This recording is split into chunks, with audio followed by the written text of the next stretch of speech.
Dans le pavillon des Rives de Saône, ça commence comme un cours magistral. Donc là, je vais vous présenter déjà le projet Rives de Saône un peu dans sa globalité, sans rentrer trop dans le détail, parce qu'on pourrait tenir 2 jours rien que sur toutes les dimensions du projet. Et puis après, je vous parlerai en particulier du programme artistique. C'est un matin d'avril et les 25 lycéens assis sur les bancs sont venus découvrir le travail de Tadashi Kawamata. L'artiste japonais est le fil rouge du projet artistique des Rives de Saône. Et cette année, ça tombe plutôt bien, il est aussi un sujet du bac pour tous les élèves de terminale qui suivent l'option art plastique. Donc voilà la double rampe qui fera à peu près 180 mètres. Ils vont passer une épreuve au bac où le sujet peut tomber. Donc là, ils font l'expérience directe des œuvres et du projet. Donc à la fois pour voir la construction et puis déjà les premières œuvres qui sont réalisées. La suite du cours se déroule donc en plein air, sur la pile du pont d'Aîné, plus exactement, où Tadashi Kawamata a érigé sa terrasse, une œuvre légère en bois brut, une œuvre qui brouille un peu les codes de l'art contemporain pour les lycéens. C'est assez perturbant en fait, parce que ça fait vraiment...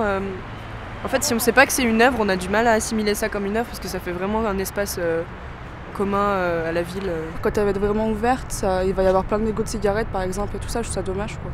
Parce que pour moi, une œuvre, c'est censé rester propre, et du coup, voilà. Mais bon. Bah ouais, en fait, ça perturbe toutes les conceptions de qu'est-ce qu'est une œuvre, qu'est-ce que l'art, parce que ça s'inscrit vraiment dans le quotidien. Mais c'est assez intéressant, le travail du bois. L'idée de fragilité.